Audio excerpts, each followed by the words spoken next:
Bismillahirrahmanirrahim. Assalamualaikum warahmatullahi wabarakatuh. Dengar ke? Waalaikumsalam warahmatullahi wabarakatuh. Terdengar alhamdulillah. Alhamdulillah. Jadi pertamanya minta maaf sikit atas sedikit kelewatan. Okay, tak apa. Bagi memulakan program kita pada pagi ini, bulan yang penuh kepekatan ini, kita mulakan dengan bacaan Ummul Kitab Al-Fatihah.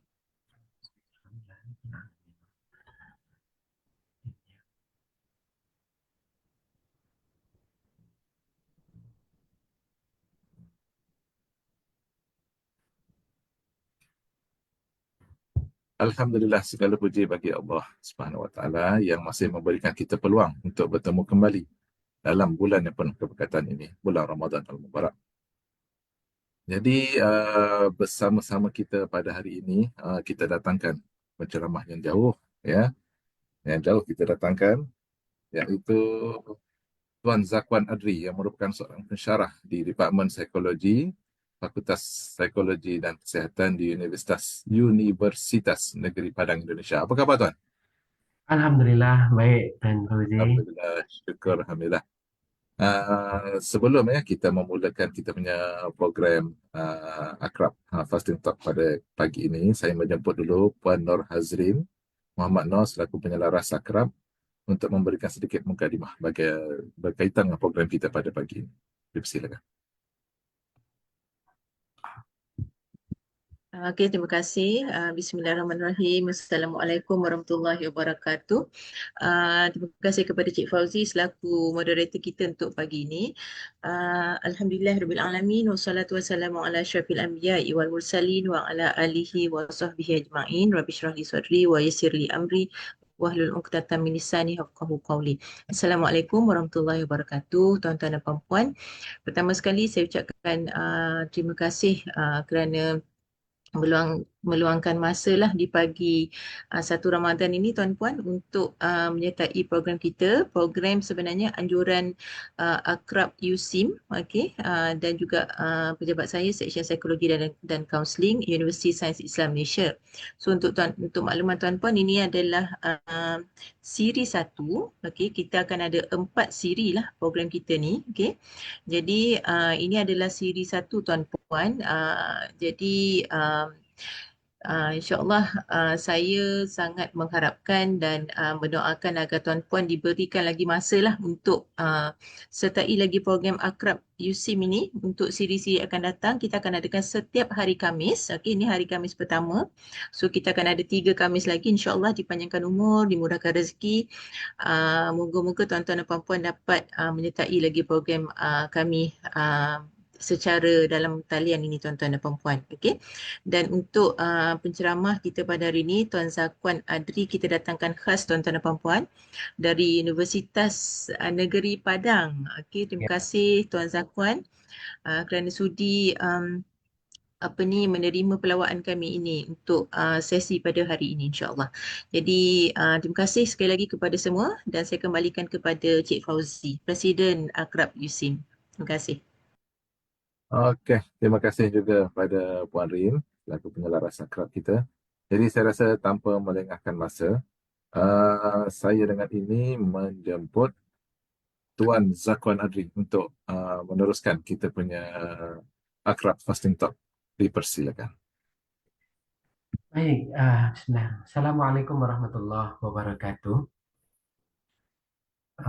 Pertama-tama terima kasih atas jemputan yang disampaikan kepada kami.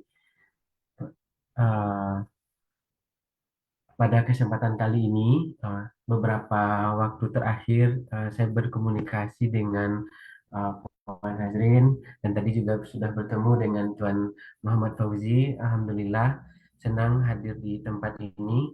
Alhamdulillahirabbil alamin kita bisa memulai atau kemudian bersilaturahim di awal bulan Ramadan dan di Indonesia kami mulai juga hari ini. Di Malaysia bagaimanakah Puan dan Tuan? Apakah hari ini atau hari kemarin? Oh, hari ini, hari ini. Oh, hari ini Hari berarti ini. sama-sama. Kami di Indonesia juga memulai pada hari ini.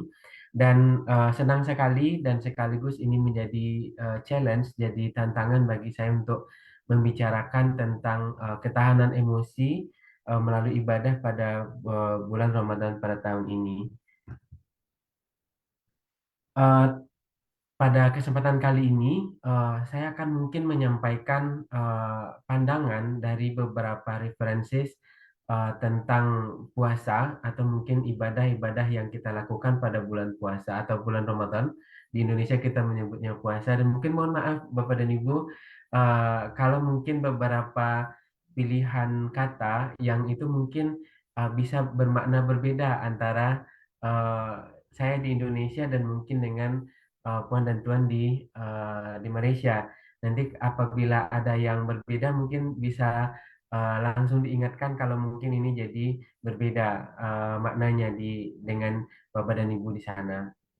Nah, sesuai dengan tema yang diberikan kepada kami pada pagi hari ini, kita akan mendiskusikan tentang membina ketahanan emosi melalui ibadah. Nah, jadi di dalam bulan Ramadan ini dan di hari pertama ini, mudah-mudahan pertemuan ini jadi terus menguatkan kita dengan ilmu dan kemudian menjadikan uh, Ramadan kita pada tahun ini lebih baik daripada tahun-tahun sebelumnya, insya Allah.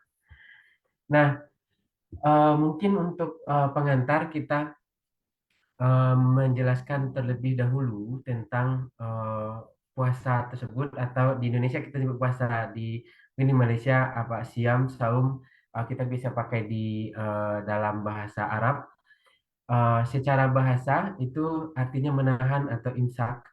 Lalu kemudian secara istilah saya mengambil daripada dua pandangan dari buku, yakni bahwa puasa itu adalah menahan diri. Yang paling umum kita tahu adalah dari menahan diri dari makan dan minum, termasuk juga bersenggama, dan itu dilakukan sejak terbit fajar sampai dengan terbenamnya matahari. Nah, sehingga sholat subuh dan sholat maghrib itu menjadi acuan kita untuk melakukan puasa. Nah, kita cukup beruntung di Indonesia dan Malaysia berada di garis ekuator Khatulistiwa. Jadi waktu kita siang dan malam itu relatif lebih imbang, 12-12 jam atau mungkin bisa jadi lebih sedikit. Tetapi di belahan dunia yang berbeda bisa jadi waktu untuk berpuasanya lebih lama dari kita, dari Indonesia dan Malaysia, dan tentu itu menjadi tantangan tersendiri pula bagi kita dalam menjalankan ibadah puasa. Nah, sehingga dari dua pandangan yang ada di dalam slide presentation, bahwa memang kesamaan-kesamaannya adalah pada kata kunci utama, yakni menahan diri. Nah, menahan diri dari makan, minum, bersenggama, dan kemudian eh, dalam konteks ini kita berbicara tentang bagaimana kita menyiapkan diri untuk bertakwa kepada Allah, dan kemudian muraqabah, merasa kita selalu diperhatikan oleh Allah dan kita mendekatkan diri selalu kepada Allah. Nah, jadi ini dalam aspek ibadah secara spiritual yang bisa kita lihat dari Ramadan. Dan ini sesuatu yang unik karena kita melakukannya setiap tahun uh, pada bulan yang sama, lalu kemudian ini terkadang menjadi sebuah fenomena psikologis bagi kita. Jadi fenomena psikologisnya adalah seringkali yang sering kita lakukan itu kita anggap sebagai sesuatu yang biasa dan lumrah, dan hanya menjalankan itu sebagai sebuah rutinitas. Nah, mungkin dari aspek ini nanti, dari sisi ini, saya ingin mengajak kita bersama untuk melihat puasa dan apa-apa saja yang kita lakukan ibadah di dalamnya, itu bisa jadi punya makna yang berbeda dan memberikan dampak psychological impact kepada diri kita secara personal. Itu yang nanti kita akan coba diskusikan. Dan selama bulan puasa, ada banyak sekali rangkaian kegiatan yang sebetulnya setiap hari kita lakukan. Yang dimulai dengan kita bangun tidur, kemudian di pagi hari melakukan sahur, kemudian kita menikmati makan pagi, lalu kemudian ada sholat, dalam jangka waktu tertentu ada sholat subuh, ada sholat sunnahnya, nanti ada syuruk, nanti ada sholat-sholat sunnah lainnya, sholat zuhur, sampai kemudian malam. Dan lalu kemudian pada waktu maghrib kita berbuka bersama dengan keluarga, lalu kemudian eh, nanti ada beberapa pandangan, nanti ada yang mengqadha ibadahnya, ada yang mungkin melakukan pelanggaran, ada kafaratnya, nanti ada yang tidak bisa penuh berpuasa membayar fidyah, lalu kemudian kita ada sholat malam selepas sholat isya, lalu kemudian di akhir-akhir bulan Ramadan kita melakukan zakat fitrah, dan setiap hari kita melakukan tilawah di beberapa tempat di Indonesia dan juga di Malaysia. Mungkin ada yang berniat bisa khatam dalam 30 hari, bisa 30 juz. Maknanya bisa satu hari membaca Al-Quran sebanyak satu juz. Lalu kemudian salah satu yang sangat dirindukan oleh kaum muslimin di seluruh dunia, yakni adanya malam Lailatul Qadar. Ada banyak peristiwa yang terjadi pada bulan Ramadan ini dan punya kekhasan, punya kekhususan yang itu hanya terjadi pada bulan Ramadan. Nah, di antara perilaku-perilaku yang kita lakukan itu bisa jadi kita merasa biasa. Tahun lalu mungkin kita bisa satu juz, ada yang mungkin tahun lalu bisa dua juz. Lalu tahun ini apakah akan sama maknanya? Kita membaca secara jumlah, tapi secara kualitas bagaimana? Apa dampaknya pada psikologis kita, kepada psychological well-being mungkin pada diri kita. Nah, sehingga Tuan dan Puan, saya banyak menemukan beberapa penelitian, saya banyak menemukan hasil studi, hasil penelitian, research di beberapa scientific articles bahwa beberapa aktivitas, beberapa perbuatan yang kita lakukan di bulan puasa itu bisa berdampak baik secara fisikal dan juga pada mental health. Gitu. Untuk sebagai contoh kita melihat misalnya Ramadan fasting. Jadi puasa pada bulan Ramadan itu pernah kami menemukan satu research yang menyatakan bahwa puasa pada bulan Ramadan atau Ramadan fasting ini itu sesuatu yang aman dan baik pada pasien yang mengalami penyakit diabetes mellitus gitu. Nah, artinya kita berpuasa tidak hanya kita melihat dari sisi spiritual, kita bisa mengambil makna yang lain, yaitu dia punya impact pada fisikal setiap insan Muslim yang melakukannya. Dan beberapa aktivitas lain yang dilakukan dalam bulan Ramadan ini juga memberikan dampak pada aspek psikologikal pada atau mental health pada setiap manusia. Nah, salah satu contoh yang saya hadirkan di sini yakni tentang my master thesis tentang memorizing, menghafazkan surah Ar-Rahman ayat 1 sampai 12 secara bertahap pada outpatient, pasien rawat jalan yang mengalami ischemic stroke. Jadi mereka mendapatkan serangan stroke lalu kemudian sudah pulang dan memiliki masalah memori. Lalu kemudian dilatihkan 3 ayat selama setiap hari, dilakukan repetisi berulang-ulang. Dan akhirnya setelah 10 sessions, yang sessionsnya cukup singkat, sekitar 15 sampai 45 menit, itu ternyata memberikan dampak pada masalah memori yang dialami oleh outpatients tadi. Nah, selain itu, salah satu rekan saya bernama Ferry Julianto itu melakukan penelitian dengan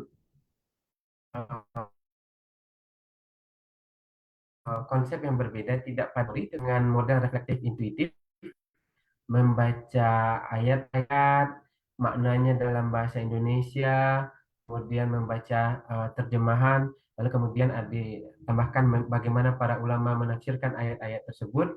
Itu yang disebut sebagai reflektif intuitif. Jadi mereflek pada apa yang kata yang ada di dalam ayat tersebut, Dan itu ternyata melalui hasil penelitian yang menunjukkan bahwa bisa mengurangi depression dan meningkatkan imun pada responden penelitiannya, pada participants of the research. Nah, jadi kita bisa memiliki makna baru tentang bagaimana apa yang kita lakukan, activity-activity yang kita lakukan untuk uh, membuat makna dalam Ramadan kita setiap tahun itu menjadi mengalami peningkatan-peningkatan. Nah, secara personal saya menemukan bahwa ketika kita terus mencari makna-makna baru itu akan membuat kita semakin memiliki motivation untuk memiliki kualitas baru dan kuantitas baru yang itu kemudian memberikan manfaat bagi kita dan juga nanti bermanfaat pada orang lain. Sehingga itu membuat hidup kita menjadi lebih memiliki makna. Nah, dengan makna itulah kemudian kita merasakan adanya peningkatan kualitas kita setiap hari dari Ramadan pada tahun sebelum-sebelumnya. Gitu. Nah, eh, salah satu poin yang saya kira penting kita bahas ini adalah salah satu teori daripada pensyarah saya dulu ketika saya mengikuti program master di Universitas Gadjah Mada di Indonesia. Beliau adalah Presiden of IAMP, International Association of Muslim Psychologists, Dr. Bagus Riono.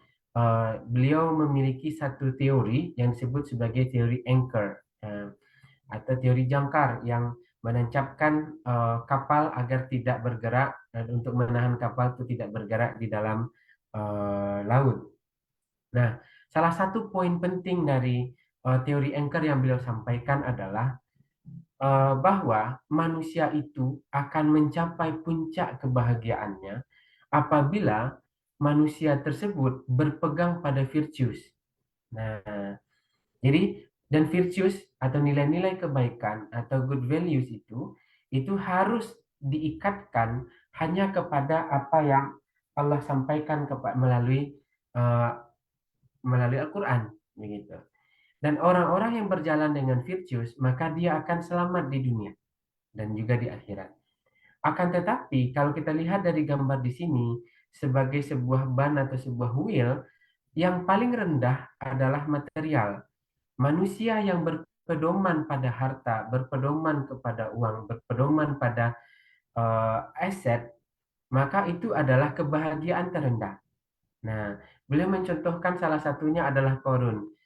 Korun dengan hartanya menjadi arogan, menjadi sombong, lalu kemudian dia menjadikan material itu berada di atas dan virtue ada di bawah. Dan dia tidak mendekatkan diri kepada Allah sehingga dia hancur oleh Allah. Itu adalah pengalaman sejarah yang tidak bisa kita inikan. Nah, betapa banyak orang-orang di sekitar kita yang obses terlalu tinggi terhadap harta, itu dia akhirnya melakukan perbuatan-perbuatan yang tidak baik. Nah, di level tengah ada self dan others. Ada banyak orang yang merasa bangga pada dirinya, ada mungkin sikap chauvinism, merasa lebih baik dari orang lain, dan orang lain dianggap lebih rendah dari dirinya. Akhirnya dia ditolak oleh masyarakat, tidak ada orang yang mau bersahabat, orang enggan untuk bertemu dia, dia datang, orang pergi. Akhirnya itu menjadi masalah bagi dirinya dan orang di sekitarnya. Nah, di antara contoh dari orang yang berpedoman pada self ini adalah uh, wait, aduh, mohon maaf, saya lupa ini. Uh, Lalu kemudian ada others. Nah, banyak kita berharap kepada manusia, kita sering kecewa, kita sering tidak akan menemukan kebahagiaan. Kita berharap pada orang, orang ternyata tidak berharap pada kita dan kita ditelantarkan. Atau kita kemudian dikecewakan. Sehingga apa? Akan terjadi banyak psychological problems pada orang seperti ini.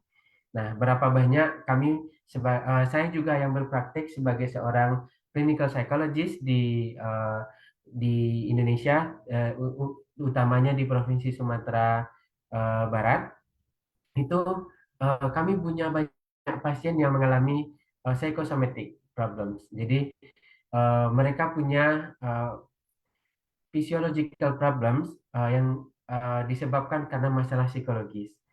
Dulu kami pernah menemukan kasus, tapi bukan pasien saya. Ada beberapa kasus, ada yang tiba-tiba paralysis, tiba-tiba lumpuh, disebabkan karena diputus cintanya, ditolak oleh seorang perempuan. Tiba-tiba mendadak bisa lumpuh. Nah, tidak bisa bergerak kakinya.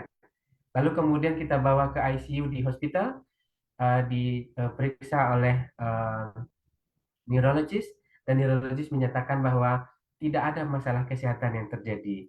Nah, setelah kemudian ditanya lebih lanjut, dilakukan brief counseling, brief interview, ternyata beliau baru saja ditolak cintanya oleh seorang perempuan. Nah, ternyata tiba-tiba bisa mendadak seperti itu. Jadi bisa punya physiological problems karena terlalu berharap pada orang lain yang disebabkan oleh masalah kesehatan mental yang dialami.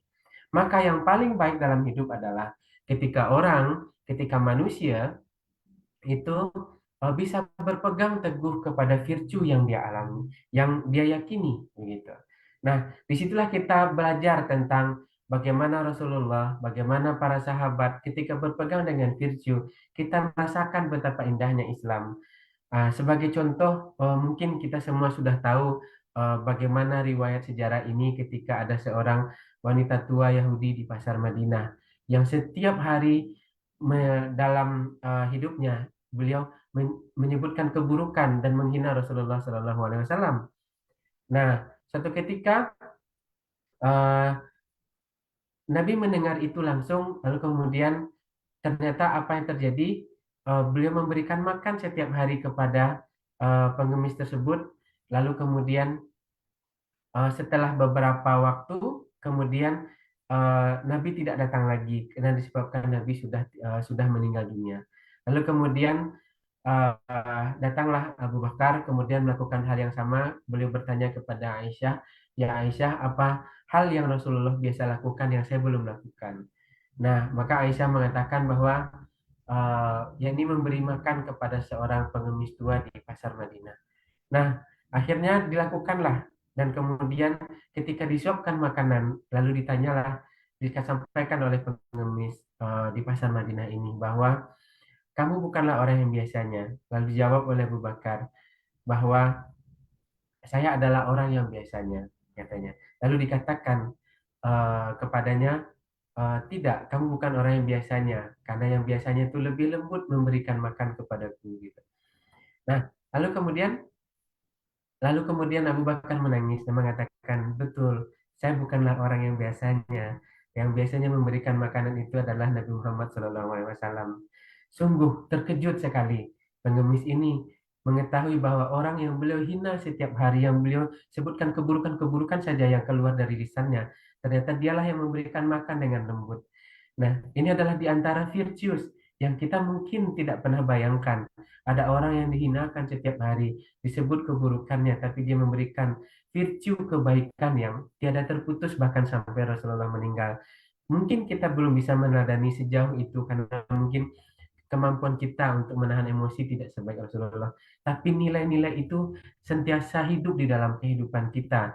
Dan disinilah paradigm shift bagaimana cara pandang kita, perspektif kita tentang melihat persoalan ini, bahwa sebuah kebaikan yang kita lakukan mulai pada hari ini awal Ramadan itu akan menjadi nilai baru, akan menjadi virtue baru yang akan kita terapkan, kita apply dalam kehidupan sehari-hari.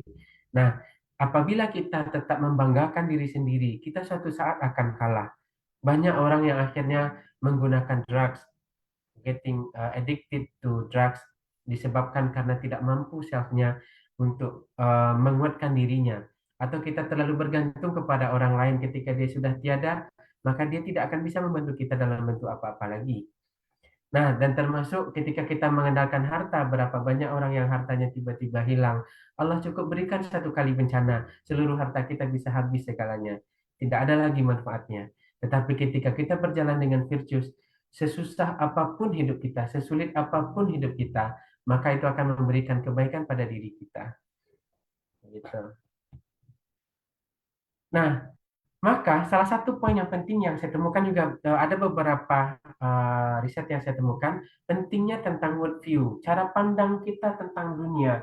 dan terutama kita menggunakan Islamic worldview. Saya mengambil salah satu artikel dari Profesor Hamid Fahmi Zarkashi. Beliau adalah pengasuh dari pesantren Gontor di Indonesia. Beliau menyebutkan ada beberapa istilah tentang cara pandang kita sebagai Muslim melihat dunia dari beberapa ulama. Nah, di antaranya ada Al-Maududi, Profesor Atif Zain, Syed Kutub, dan Profesor Syed Nakib Latas. Nah, ada beberapa poin yang perlu kita pahami tentang bagaimana kita memahami worldview itu agar kita bisa memiliki kekuatan emosi daripada apa yang kita lakukan, tidak hanya pada ibadah. Begitu. Nah, kita ambil contoh yang pertama itu pada Al-Maududi yang mengatakan tentang konsep Islami Nazariyat, yakni pandangan hidup dimulai dari syahadah yang berdampak pada seluruh kegiatan. Jadi dari syahadah kita mengakui Allah dan Rasulullah, maka apa yang diperintahkan Allah, apa yang dicontohkan Rasulullah, itu adalah menjadi pegangan kita. Yang kita lakukan itu sesuai dengan pegangan kita. Misalkan, saya pernah melihat beberapa video di TikTok. Ada orang yang ingin bersalaman dengan perempuan muslimah. Mungkin di banyak negara bersalaman laki-laki perempuan mungkin tampak biasa. Tetapi ada pandangan dari hadis yang menyatakan tidak boleh bersentuhan tangan antara laki-laki dan perempuan. Ketika mereka meyakini itu dan menjadi sebuah cara hidup, cara pandang hidup, maka orang lain pun akan memberikan penghormatan terhadap itu karena ia berdasarkan dari keyakinan yang itu bersumber dari apa yang Allah perintahkan dan apa Rasulullah contohkan. Kemudian eh, kita mengambil lagi tentang dari Syed Kutub tentang keyakinan asasi yang terbentuk dalam pikiran dan dalam hati, dan apa yang terbentuk di dalam hati kita yang berdasarkan syahadah yang ada dalam pikiran kita yang bersumber dari syahadah, maka dia akan menjadi satu kebaikan yang akan menampak dalam kehidupan sehari-hari, yang akan menjadi seolah-olah Al-Quran berjalan yang nampak di masyarakat. Maka kebaikan itu akan muncul di sekitar kita, Bapak dan Ibu, Tuan dan Puan. Maka dari dua pandangan ini, dan dia merangkum dari 4 pandangan ulama ini, maka apa yang sudah kita mulai dengan bersyahadah itu kita belajar tentang apa yang Allah perintahkan kepada kita, kemudian kita terapkan dalam kehidupan. Kita baca tentang bagaimana Rasulullah berperilaku, apa yang Rasulullah katakan, apa yang Rasulullah perbuat, maka sedikit demi sedikit kita terapkan dalam kehidupan, maka dia akan menjadi worldview yang orang akan lihat bahwa beginilah Islam yang bisa kita jalankan dalam kehidupan kita sehari-hari. Sehingga Tuan dan Puan, dengan menggunakan Islamic worldview, lalu kemudian Islamic worldview kita menjadi virtues yang sesuai dengan perintah Allah, maka untuk Ramadan tahun ini mungkin satu pandangan yang ingin saya sampaikan kepada Tuan dan Puan adalah kita perlu merenew the meaning of fasting bagi kita pada tahun ini dan pada tahun-tahun ke depan, sehingga setiap tahun itu akan menjadi tahun yang memiliki makna yang baru, memiliki makna lebih bagi kehidupan kita, sehingga 30 hari bulan Ramadan kita jalankan atau 29 hari Ramadan kita jalankan. Begitu nanti masuk pada Idul Fitri, ia akan menjadi kebaikan yang kita akan merasa susah untuk keluar dari Ramadan. Kita akan merindukan lagi Ramadan, dan walaupun kita belum tahu umur kita sampai di mana, tapi paling tidak ini akan memberikan makna yang lebih pada kehidupan kita. Sehingga psychologically kita akan menjadi lebih kuat mental health-nya di kehidupan ke depan. Nah, sehingga ini ada salah satu salah satu model yang dibuat oleh salah satu peneliti bahwa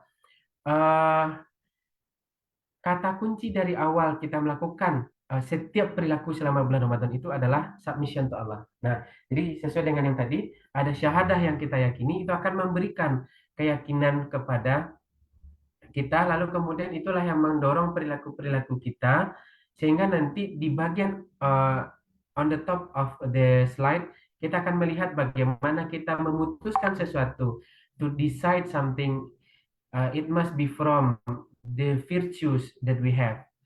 Lalu kemudian lifestyle choices, cara kita berpakaian, cara kita makan, cara kita tidur, itu juga akan menjadi satu poin yang sangat penting. Termasuk juga health behavior, bagaimana kita tidak mudah marah, kemudian bagaimana kita berjalan kaki, menjaga taharah di dalam kehidupan sehari-hari. Nah, itu adalah dampaknya dalam kehidupan sehari-hari yang kita bisa lakukan dalam kehidupan. Dan termasuk kita menerapkan human virtues. Nah, ada forgiveness, honesty, kita berdisiplin, kita menolong pun orang lain. Nah, seperti disebutkan dalam Al-Quran, wa ta'awanu 'alal birri wat taqwa wa la ta'awanu 'alal ismi wal udwan. Dan itu semuanya dilandaskan pada bagaimana kita believe in God, bagaimana kita betul-betul berpasrah diri kepada Allah Subhanahu wa taala. Bagaimana kita grateful, bersyukur, bagaimana kita sabar terhadap apa yang terjadi pada diri kita. Nah, ketika human virtues ini hadir di dalam kehidupan kita, dia akan memberikan banyak kebaikan pada diri kita. Tapi kalau di sini ada 3 dampak yang bisa terjadi. Bisa saja positive emotion, bisa saja nanti akan muncul, bisa hadir, bisa wujud social connections kita dengan orang lain. Orang akan menilai, oh kita altruism, kita banyak pun menolong orang, kita disiplin, orang lihat kita di kantor disiplin, kita jujur tidak pernah memberikan kata-kata yang tidak benar kepada orang lain, dan bahkan ketika ada teman atau kolega kita atau rekan kita yang melakukan kesalahan, kita berikan maaf, maka itu akan menjadi penilaian yang menghadirkan social connections kita kepada orang lain di dalam kehidupan kita. Nah, dari situlah Tuan dan Puan saya memberikan penilaian bahwa saya psychologically bahwa ketika kita betul-betul hidup dengan virtues, kita hidup dengan Islamic worldview, maka dia akan menjadi salah satu shift paradigm kita pada setiap hari. Sehingga untuk apa kita beribadah? Kita beribadah untuk apa? Oh, setiap tahun itu dilakukan. Oh, sejak kecil orang tua kita mengajarkan.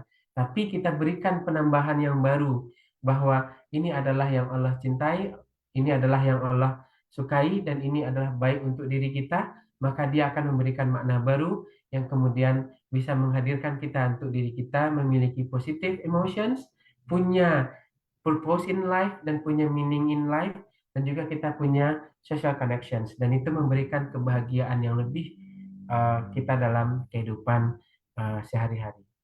Nah, Tuan dan Puan, izinkan saya menampilkan salah satu contoh bagaimana seorang ayah yang memberikan forgiveness pada orang yang melakukan pembunuhan terhadap anaknya, dan beliau memberikan maaf di pengadilan, yang itu memberikan dampak kepada pemberitaan di Amerika Serikat pada saat itu.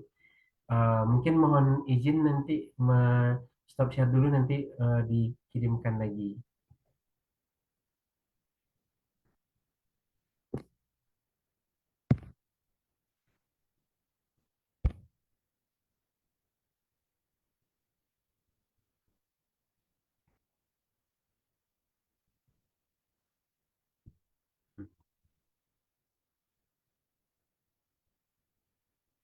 I forgive you on behalf.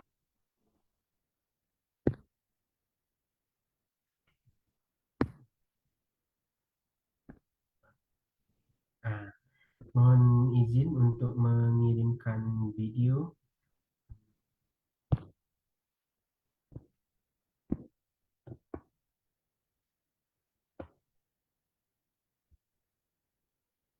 Oh.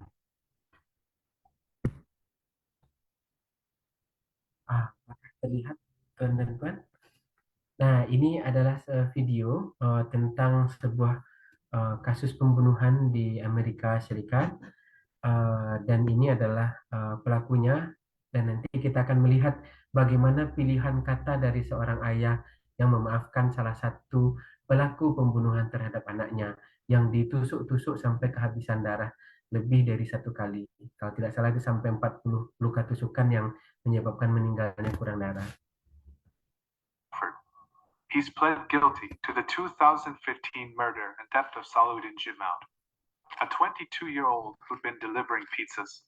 Salahuddin was making his final delivery of the night when Relford and 2 accomplices lured him into their apartment complex, robbed him, and stabbed him to death.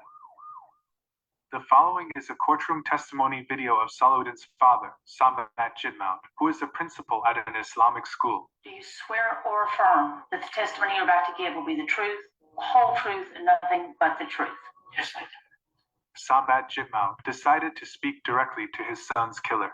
Free Alexander Relford. I feel so sad for you that you have to be in this situation. I wish I could help you as I help my son to be a good citizen. If Salahuddin were to be here, if he alive, he would forgive you. That's the way he was. That's the way he is. I'm not angry at you for being part of hurting my son. I'm angry at the devil. I blame the devil who misguiding you and misleading you to do such a horrible crime. No, I don't blame you. I'm not angry at you at all. I want you to know that. I forgive you on behalf of Salahuddin and his mother.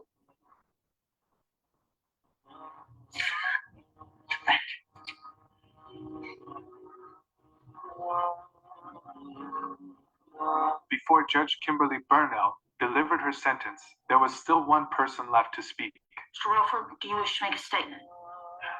Yes, ma'am. I'm sorry about what happened today. But I do applaud you. Because it takes a powerful man to know that somebody has hurt them. And do what you get up there and say what you just said. I hope so. This shit is cool.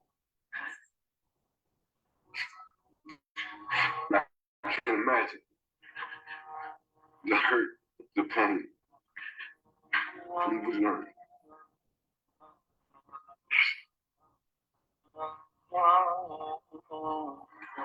It's not very good.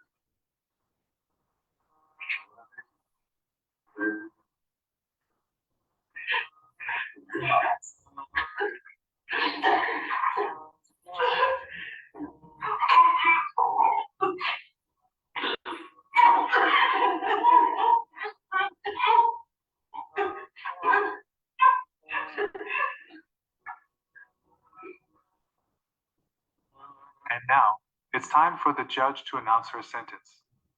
Mr. Wilford, an incredibly horrible event happened that has changed the lives of two families forever. Nothing can fix it. I am going to accept the Commonwealth's recommendation. Murder, 25 years. And I truly wish for you the very best. Thank you. Samad Jitmaut was interviewed after the sentencing. This is what he had to say. If I, as a father, fail to forgive a person, Islam teaches that God will not be able to forgive that person because he owed to me, Salahuddin, and his family. Now Salahuddin family open-heartedly forgive him. Now the door opportunity for God to forgive him is open. It's up to God because God says in the Holy Quran, Wallahu Ghafurur Rahim. Allah, Almighty God, is the most forgiving and the most merciful. Now I say, my nephew, God gonna forgive you because He promised in this word, He's the most forgiving, the most merciful. Provided I forgive you first. So I did forgive you. So now God turned to forgive you. So reach out to Him. I want you to reach out to God. You have a new chapter of good life coming. When you come out from your confinement, do righteous deed because your righteous deed gonna lead to the path of truth, lead them to God Almighty that will reunite you and Salahuddin in paradise. Oke, baik, Tuan dan Puan.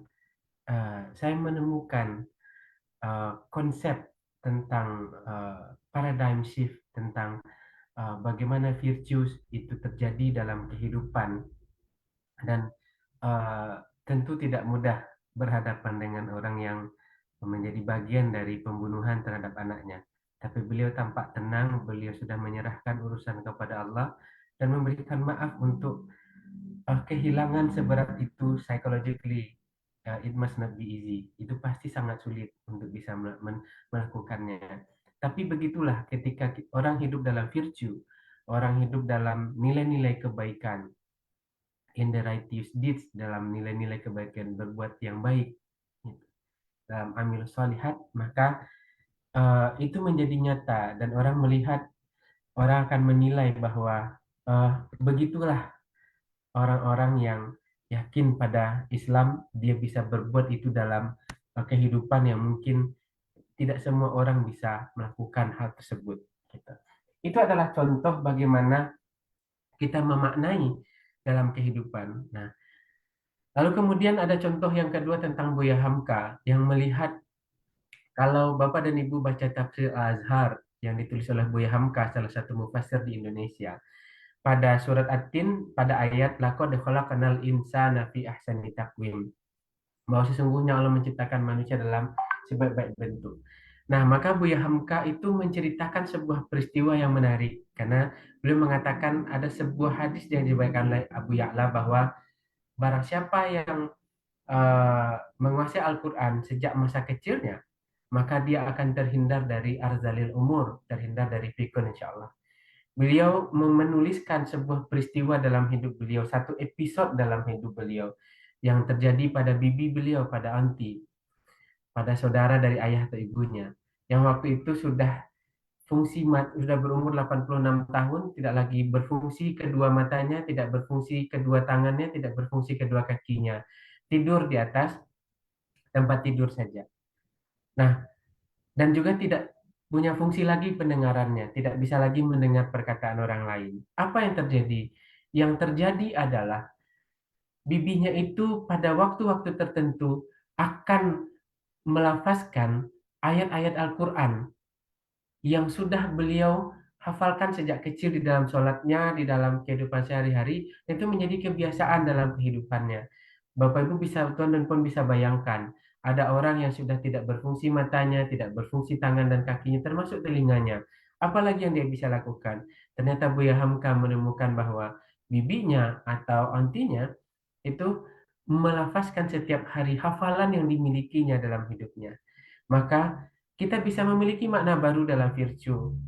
Jangan-jangan Allah memberikan waktu kepada kita untuk bertemu dengan Ramadan tahun ini, agar kita sempat mengulang-ulang dan kita tidak tahu pada detik-detik terakhir sebelum kita menghadap Allah, sebelum kita meninggal, kita diberikan kebiasaan yang baik menghafal Al-Quran sehingga kita bisa menjadi husnul khatimah. Gitu. Nah, dari situ kita jadi belajar kembali bahwa virtue itu bisa kita lakukan dalam bentuk ibadah dan juga perilaku-perilaku yang mengarah juga pada ibadah. Dan Allah berikan lagi pahala yang lebih besar. Allah berikan pahala yang lebih besar pada bulan Ramadan. Itu akan memberikan harapan baru kepada kita agar kita bisa menjadi lebih baik lagi pada tahun ini. Nah, sehingga dari worldview itu kita bisa melihat bahwa contoh ayat-ayat konsep-konsep harapan yang diberikan dalam Al-Quran, bisa saja kita menilai ayat ini sebelumnya biasa, tapi bisa saja nanti akan berubah nanti ketika kita melihat setelah ini gitu. Kita bisa saja kita akan melihat kita punya masalah dalam kehidupan, ternyata satu kata atau satu ayat ini yang akan memberikan penguatan kepada diri kita agar itu menjadi sebuah kebaikan pada kita. Misalnya tentang ayat tentang harapan di surah Az-Zumar dikatakan,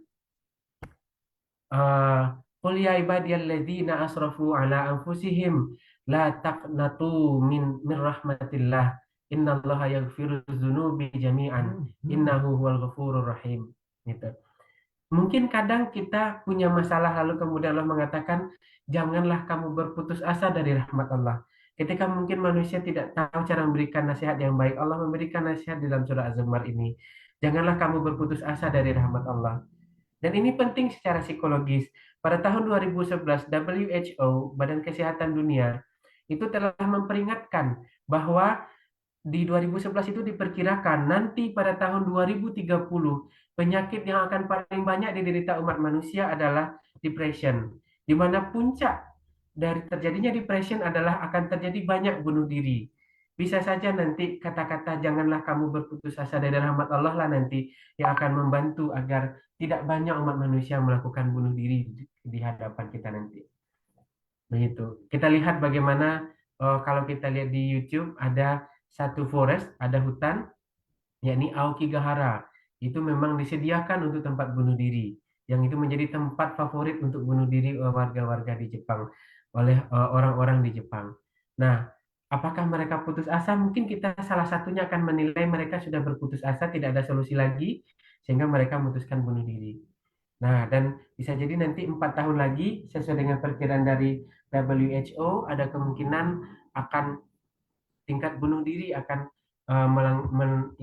akan mencapai puncaknya di dunia nanti, sehingga banyaklah clinical psychologist atau daripada ilmuwan menciptakan brief therapy untuk penanganan depression ke depan. Kenapa? Karena sudah ada prediksi dari 2011 yang lalu tentang risiko terjadinya tingkat bunuh diri yang cukup tinggi, dan karena disebabkan oleh depression yang cukup tinggi di muka bumi. Oke, lalu kemudian kita berpikir ada ayat tentang harapan. Nah, fa inna ma'al usri yusra. Kita sudah familiar dengan ayat ini. Maka sesungguhnya beserta kesulitan ada kemudahan. Dan ini Bapak dan Ibu kita yang pernah mengalami masalah, kita mungkin akan menyadari betapa ayat ini benar adanya. Bahwa kita pernah suatu ada masalah, lalu kemudian setelah masalah itu berlalu, Allah akan memberikan banyak kemudahan dalam hidup kita. Nah, itu di antara cara pandang kita melihat itu semuanya, melihat persoalan-persoalan dunia terjadi pada diri kita dan orang lain, sehingga dengan memberikan kebaikan-kebaikan dengan virtue-virtue itulah kemudian kita akan hadir. Nah, dalam bulan Ramadan ini, Bapak dan Ibu, kita sholat, kita membaca Al-Quran, kita berpuasa, maka apakah akan sama makna puasa kita pada tahun ini dengan makna yang sebelumnya? Inginkah kita untuk menjadi lebih baik? Nah, disitulah kita perlu menilai bahwa hal yang biasa kita lakukan harusnya memiliki makna baru. Kita perlu paradigm shift dalam hidup kita untuk membuat maknanya lebih baik, dan itu membantu kita juga menjadi lebih baik. Kami pernah dulu mendapatkan pemaparan tentang studi kasus. Ada seorang nurse yang mengalami depression sudah 9 bulan, mengkonsumsi obat dari psikiatris, lalu kemudian 9 bulan itu tidak banyak perubahan yang terjadi. Akhirnya beliau mengikuti sebuah counseling dengan seorang psikologis, lalu kemudian hampir seluruh cerita hidup yang disampaikan di dalam sessions of the counseling itu semuanya buruk, tidak ada yang baik. Lalu kemudian psikolog ini berpikir apakah ada mungkin salah satu detik atau 1 jam atau 1 hari dalam hidup selama 9 bulan berada dalam depression itu membuat beliau menjadi baik kondisinya.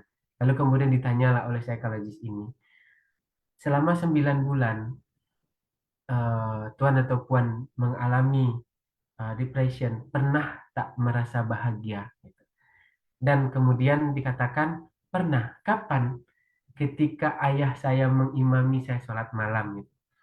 Apakah istri atau suami tidak pernah berbarengan untuk sholat malam berdua di rumah? Tidak. Akhirnya dibuatlah program agar suami dan istri ini bisa sholat berjamaah di dalam rumahnya. Dan ternyata apa yang terjadi 1 bulan berikutnya, klien ini datang kembali dan mengatakan, saya sudah sembuh dan sekarang sudah bekerja.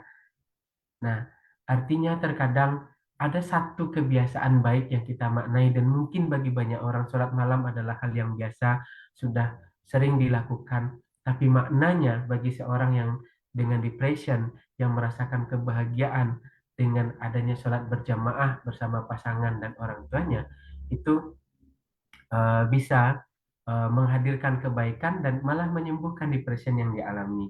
Ini salah satu fenomena, salah satu peristiwa yang semoga bisa menjadi sebuah bahan reflection bagi kita, bahwa sesederhana apapun yang mungkin kita lakukan atau yang kita anggap sesuatu yang lumrah, sesuatu yang biasa kita lakukan, bisa jadi maknanya akan berbeda ketika dia nanti akan berdampak pada psychological pada kita.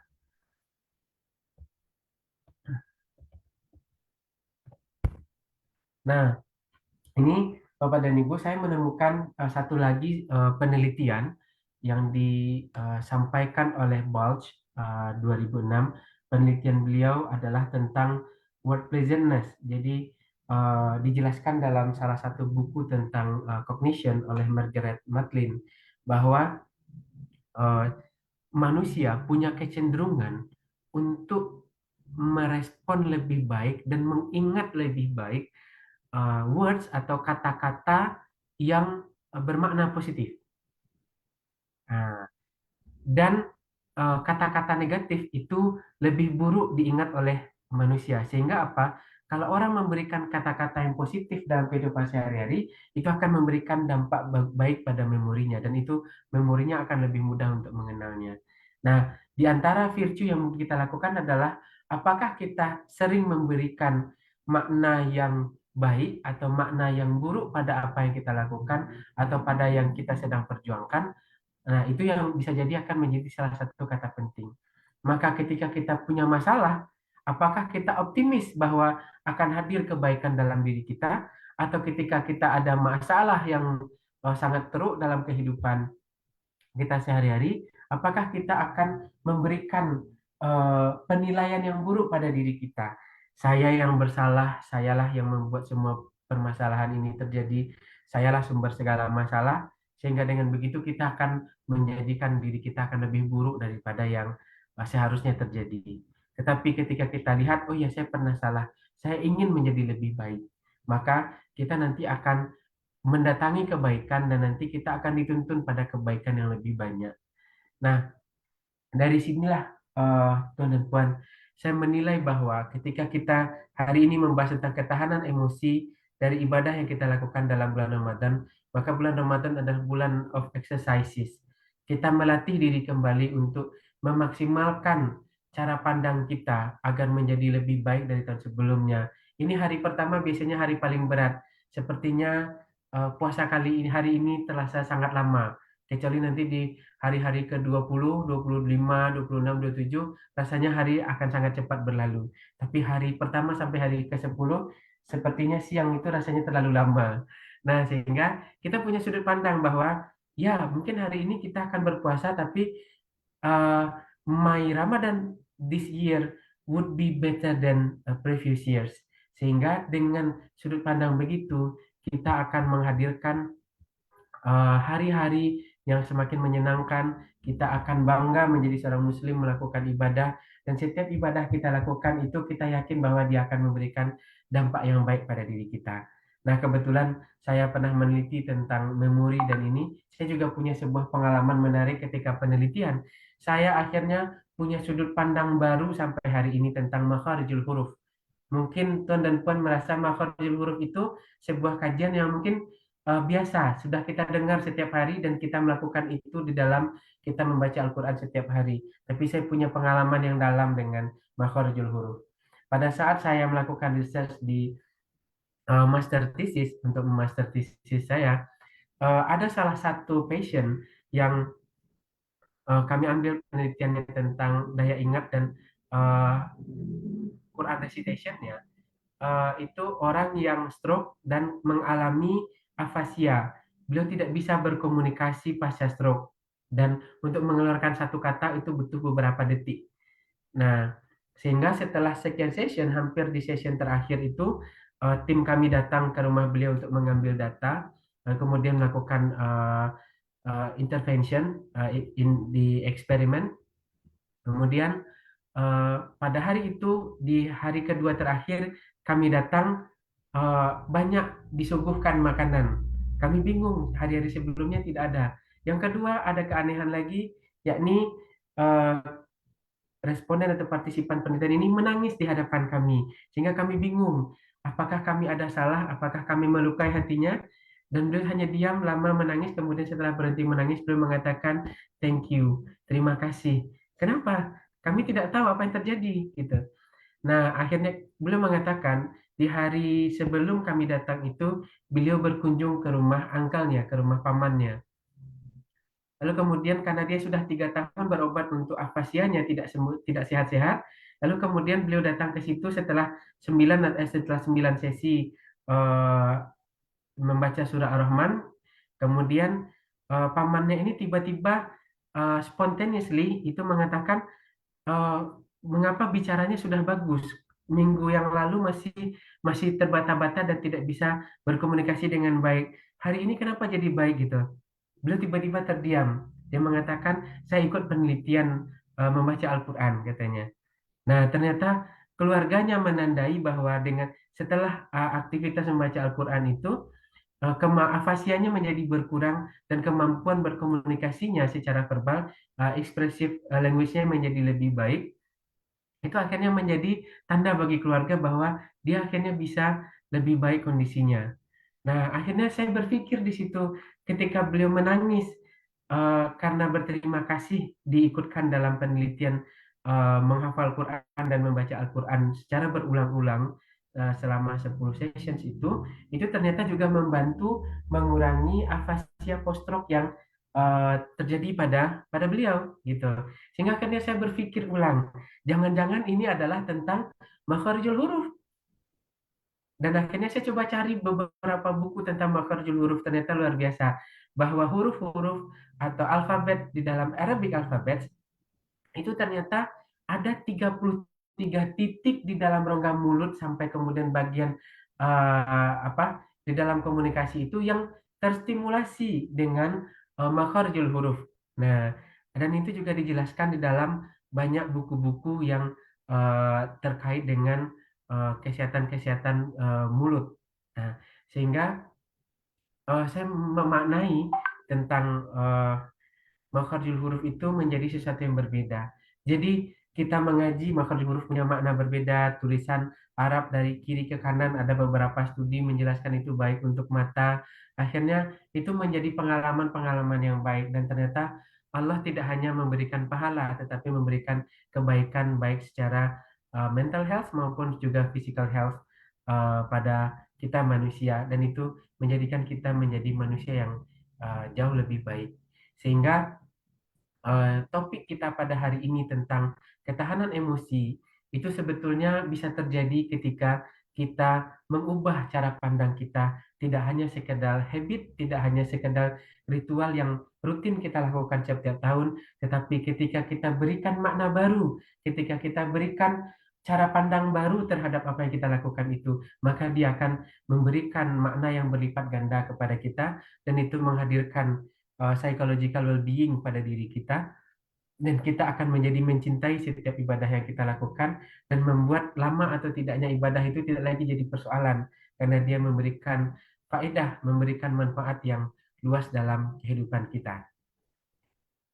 Nah, ini Tuan Muhammad Fauzi sudah menampakkan diri, kemungkinan ini waktunya sudah cukup atau bagaimana, Tuan?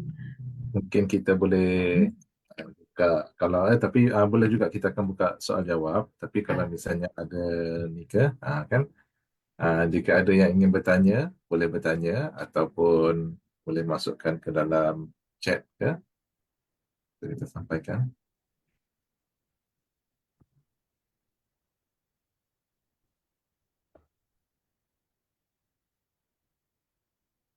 Adakah kita ada satu soalan daripada Puan Siti Nurbaya. Adakah sabar itu bermaksud kita perlu memendam perasaan?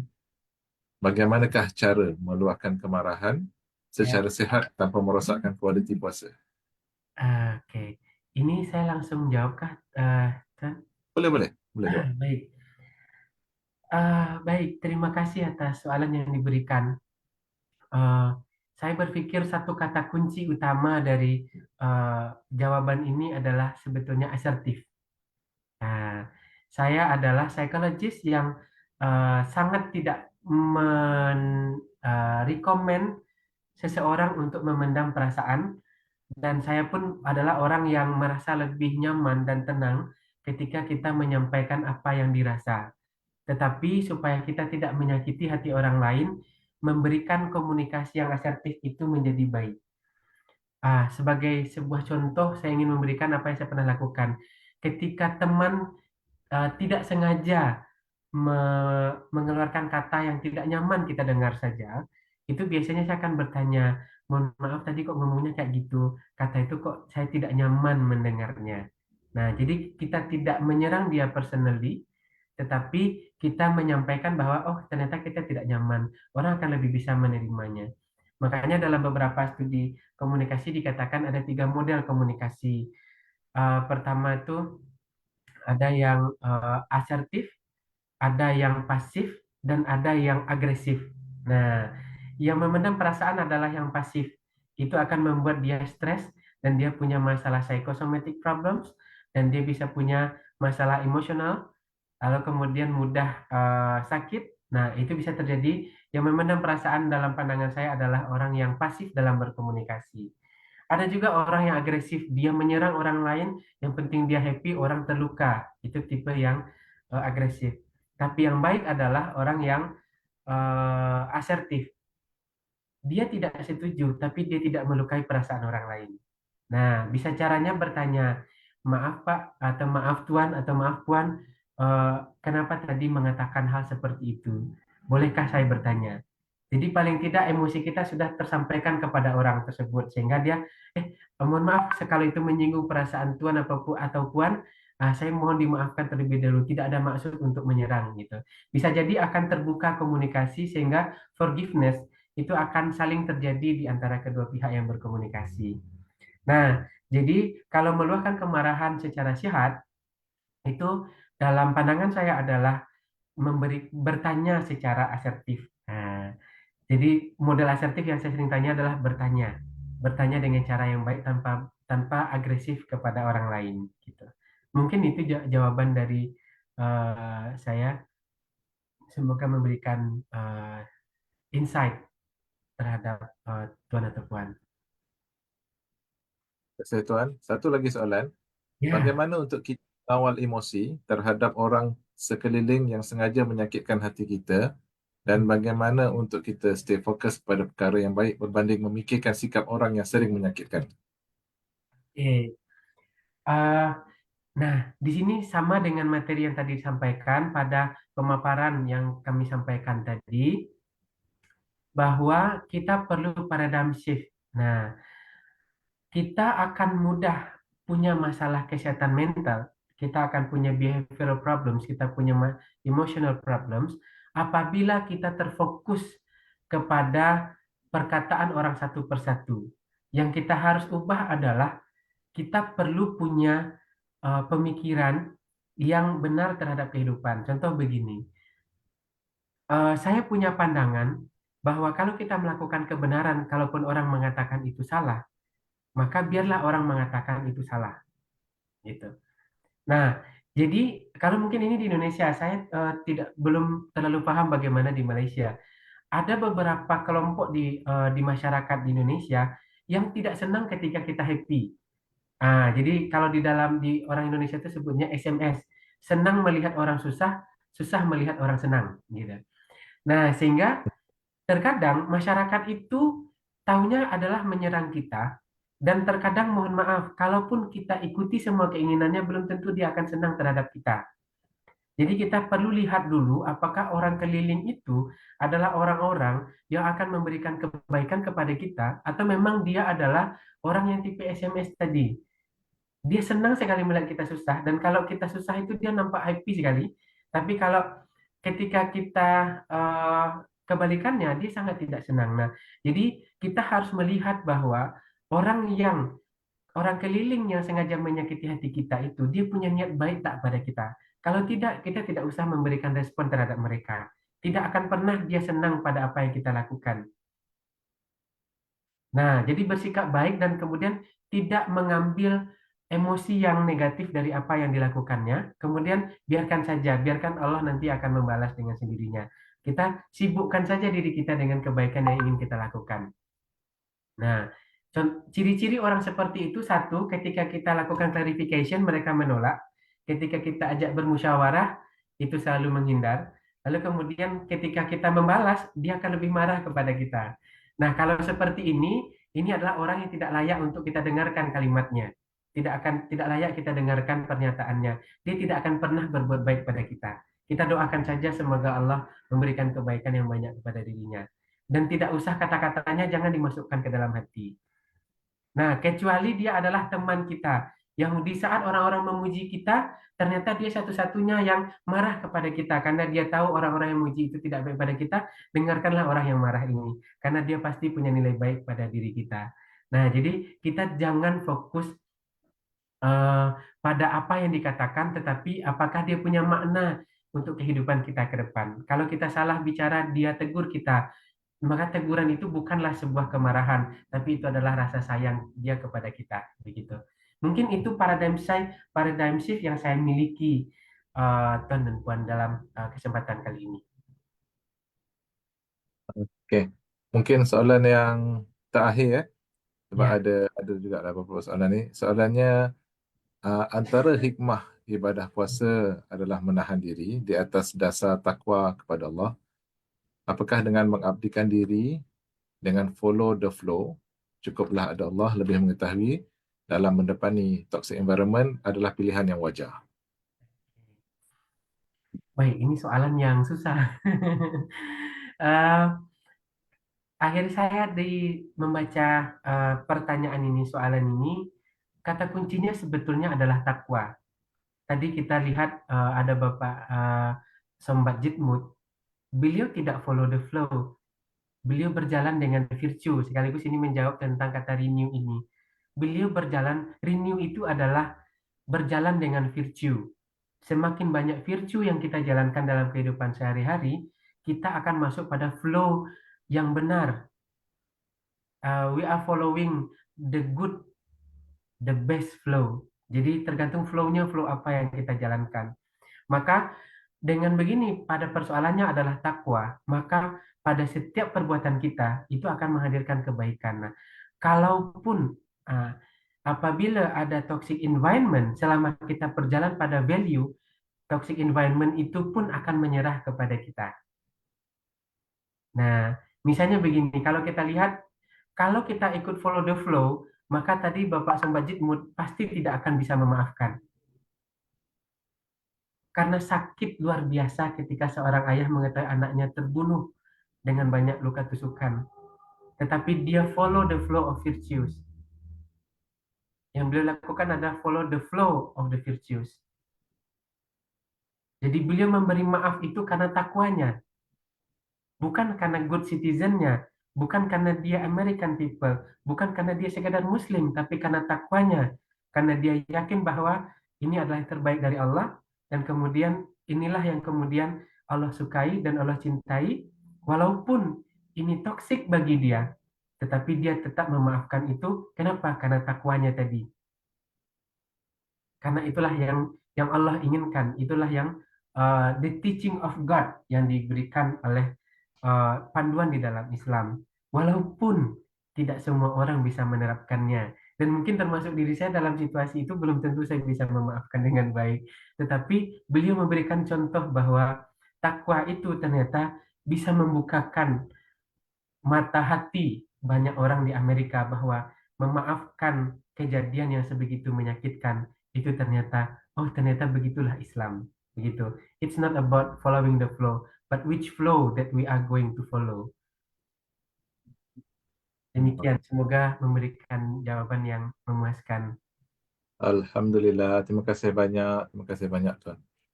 So, Alhamdulillah, insyaAllah kita pun dah sampai ke penghujung program.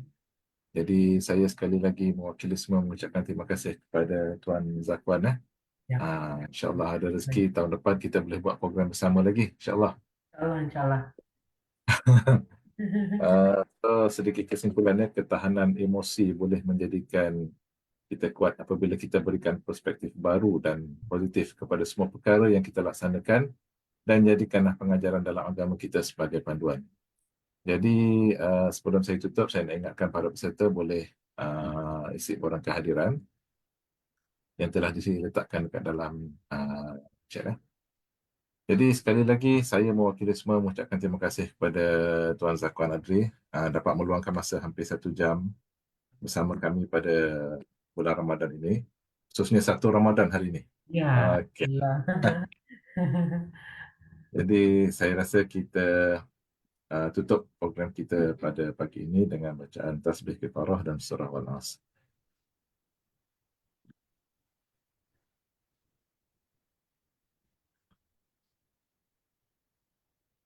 Assalamualaikum warahmatullahi wabarakatuh. Terima kasih, Tuan Zakwan. Terima kasih banyak, syukran kasir.